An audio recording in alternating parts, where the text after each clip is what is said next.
Let's go through an exact portfolio for Ed and Marge, and they want to live off of dividends only. They've got a nice brokerage account built up on dividend stocks, and they're asking the question, can I retire? Now, in order to get to retirement, through retirement, and protect their ability to stay in retirement, we've got to look at all the factors that will affect their retirement, not just dividends. We need to look at taxes, right? Ordinary versus qualified taxes on their dividends. We need to look at inflation. We need to look at any cash flows like vacations. We need to look at health insurance. We need to look at sequence of return risk. So there's a lot of factors that we need to get into the weeds on before we can answer the question, can I retire with only dividends? So let's look at that right now. So here we go. I've got Marge and Ed. Now, Marge is 55 and Ed is 59 years old, and they want to retire at 60. So Ed's going to retire first at 60 in 2026, and Marge is going to retire at 60 in 2029. Now, obviously, if they wanted to, we could retire them sooner, but this is just what they want to do right now.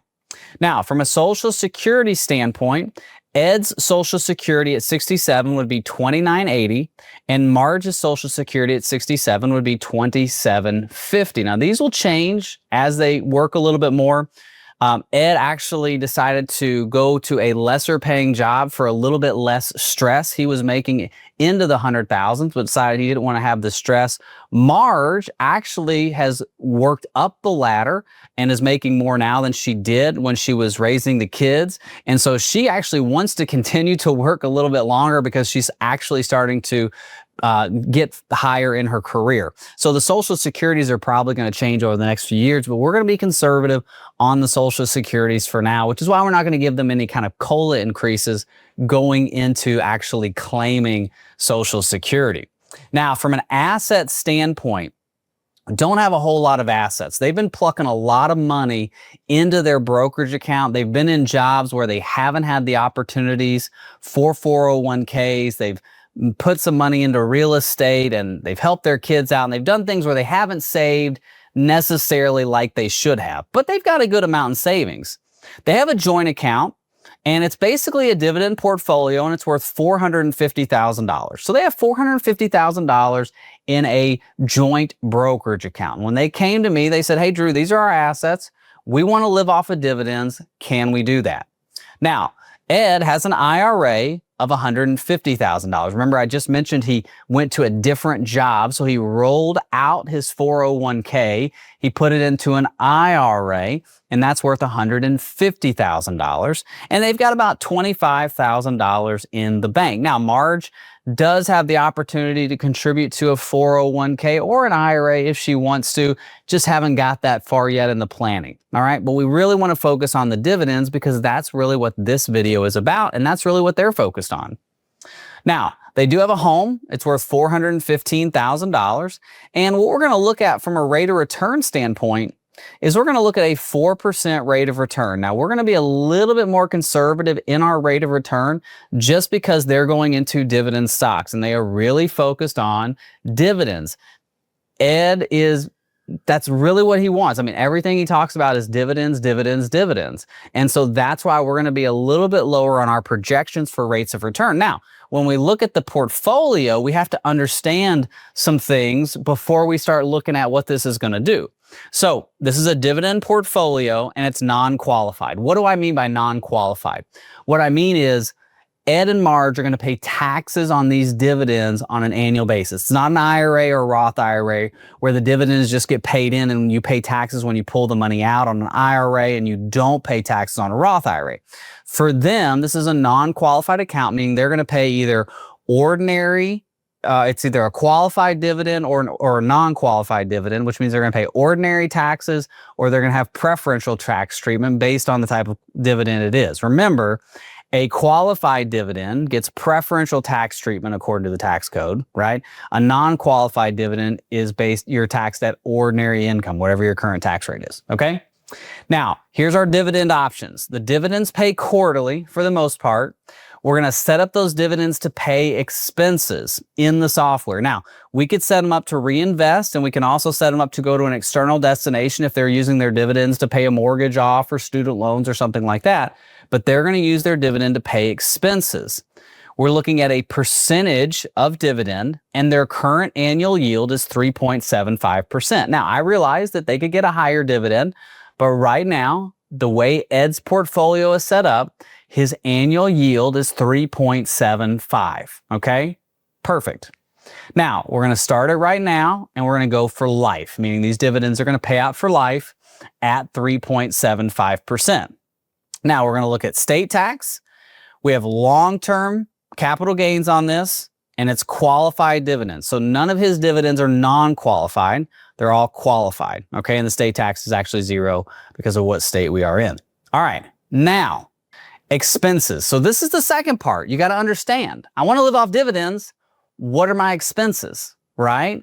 Because if we're asking ourselves what's the least amount that we can live off of, with a dividend portfolio, we have to understand, well, what do we need on a monthly basis first off?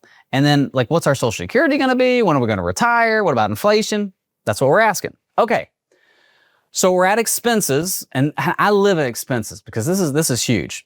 So the first expense is IRMA. So IRMA is what you pay under Social Security. I'll show you that real quick. We won't hang out on that too long, but your Part B and D, for them, it's $174.70. And obviously, based on your income, it can go up. So here's their IRMA tax over time, $154,000 to pay for Medicare, pay for something that's actually going bankrupt. Here's their mortgage, $850 is their mortgage. It's going to end in 12 years, 2036. They've got baseline expenses of $3,500 a month. Baseline being their food, gas, taxes, insurance, not health insurance, things that are going to go on in perpetuity. So at 95, Ed and Marge are still going to need to eat, maybe through a tube, but they're still going to need to eat, right? So we got to pay for that. That's our baseline expenses. And I hope not, Ed and Marge, if you're watching this at 95, I hope you're lifting weights and running up mountains. They want to hike the Appalachian Trail. So I think that's really cool. I'd love to hike that. I've hiked the Appalachian Trail a few times growing up in Kentucky. Would love to do it more. Here in Florida, it's very flat. Not a lot of hiking here. I mean, there is good hiking here, but it's flat. Travel, $800 a month is their travel. And they want to start looking at that now because they're doing that now. And they want to do that till 2040. And here's health insurance.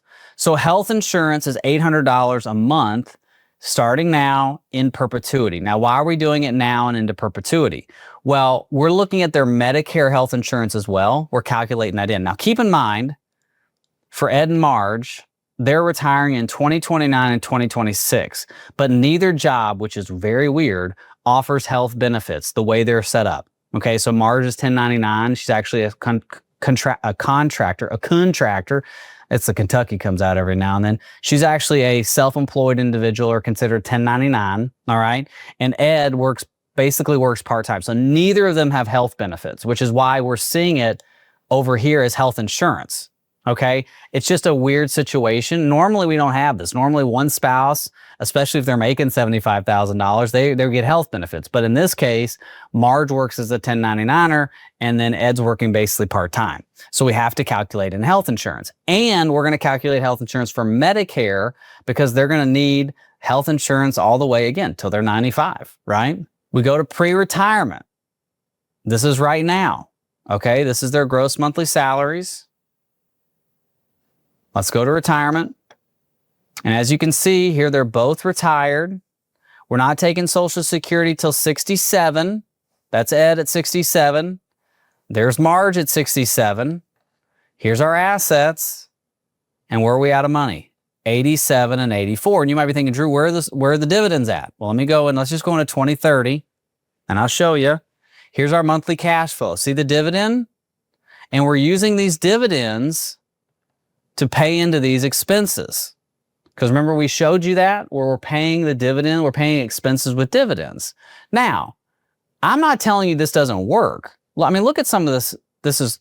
The data is really good, actually. The rate of return that they need to make this money last to 100 is 5.5%. Remember, we're running it at 4. So 5.5%, it's 1.5% more. That's pretty good. So I'm not overly concerned. The things that we want to look at, first off, is you see how there's a drag on their money? They're at $620,000 when they retire, but at like 75 and 72, there's 130 grand. So my question is not, Is the dividend portfolio need to be changed? Do we need to have a higher percentage payout? If Ed's comfortable with the portfolio he's managing at 3.75, that's great. I think the other questions we have to ask are, should we take Social Security at a different time, right? So let's look at that. What if we took Social Security at a different point in time? All right, so let's look at this from Social Security standpoint.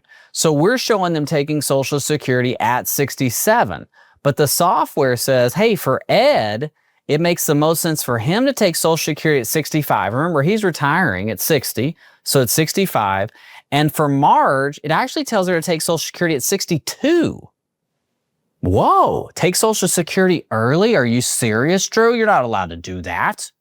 Well, you can, right? If you take Social Security at 62, you'll get 70% of your full retirement benefit. Now, if you wait until 67, you'll get 100% of your full retirement benefit. And if you're an overachiever, a broccoli eater, and you wait until 70, you get 124% of your Social Security benefit. But what's nice about this is what we're looking at is, we said let's start at 67, and we're saying, okay, we're going to start at 67. We're going to see where the data takes us with expenses and taxes and inflation. But now, where does the software tell us to go? Well, now it's saying 65 and 62. So what does that do? Instead of running out at 87 and 84, we run out at 90 and 87. 3 more years understanding where we take Social Security. And what the average mortality rate right now is 77.5 in America, or somewhere between 77 and 82, depending on what data you're looking at. So I feel really pretty good about that, plus the house. So now let's go back. Let's add this to the analysis. Let's go look at this specific. So now what we've done is we've changed it to where their Social Security starting at 65 and 62. Now, again, we're not showing any kind of increases in their income, right? We're also not showing Marge doing any kind of contributions into an IRA, again, self-employed. So this is actually a really good scenario. But what I wanted you to see is the dividends and understanding how, if you're going to live off of dividends, it's not just about understanding how much you can get percentage-wise, but it's about taking that, putting it into a complete retirement plan, which we call a retirement EKG, or a financial EKG, because that's what's going to help you get to retirement, through retirement, and protect your ability to stay in retirement. Well, I hope you've enjoyed this video, and I hope it's helped you. If you'd like to get together with us, all the information is below. Thank you so much for watching. God bless. Bye-bye.